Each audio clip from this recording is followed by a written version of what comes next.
Carte des médias sociaux numéro 15. Un utilisateur Facebook a exprimé son inquiétude sur les effets secondaires du vaccin.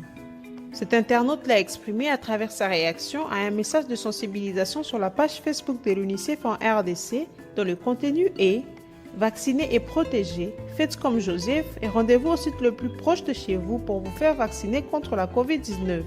Nombreuses fausses théories sur les vaccins, notamment ses effets secondaires, ont envahi les réseaux sociaux, causant ainsi la peur et la méfiance vis-à-vis de ces vaccins contre la COVID-19.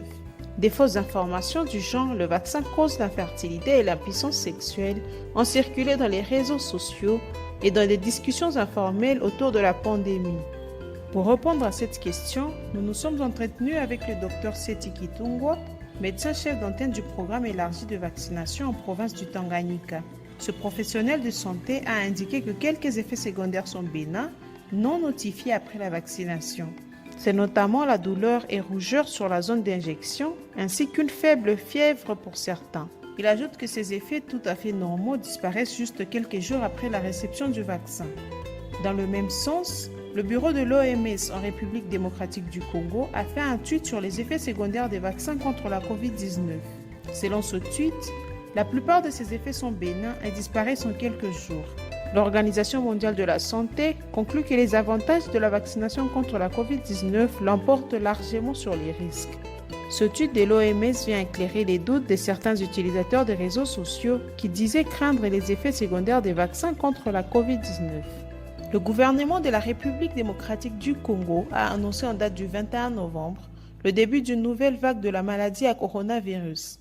C'est la 6e vague jugée de faible intensité selon le ministre de la Santé Jean-Jacques Mbugani. C'était dans une vidéo à l'issue d'une réunion d'évaluation de la situation épidémiologique qui a connu la participation des membres du gouvernement et ceux du comité multisectoriel de lutte contre la COVID-19 au pays sous la conduite du Premier ministre. Le ministre de la Santé a à l'occasion rappelé les Congolais au respect des gestes barrières afin de vaincre cette nouvelle vague de l'épidémie.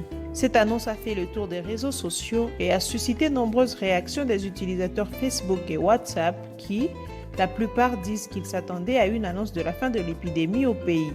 Sur son compte Twitter, l'Organisation mondiale de la santé en République démocratique du Congo a répondu à une question qui revient souvent dans des séances de sensibilisation sur les vaccins contre la COVID-19 par rapport à la femme enceinte et la vaccination. Selon l'Organisation mondiale de la santé, la femme enceinte est exposée à un risque plus élevé des maladies graves liées au virus de la COVID-19 et les avantages de se faire vacciner dépassent largement les risques. En guise de recommandations, parler des vaccins contre la COVID-19 et leurs effets secondaires en faisant intervenir des experts en santé. Comprendre les rumeurs sur la COVID-19 et ses vaccins en tant que l'expression des besoins d'information sur l'épidémie. Mettre en contribution les réseaux sociaux dans la diffusion des bonnes informations sur la COVID-19 et le vaccin. Visitez souvent des comptes des réseaux sociaux des organisations intervenant dans la riposte contre la pandémie à COVID-19 pour avoir des ressources. Vous avez besoin d'améliorer la qualité de vos productions sur les vaccins? Nous vous invitons à suivre sans frais le cours Parlons des vaccins vous proposé par Internews via le lien ci-dessous.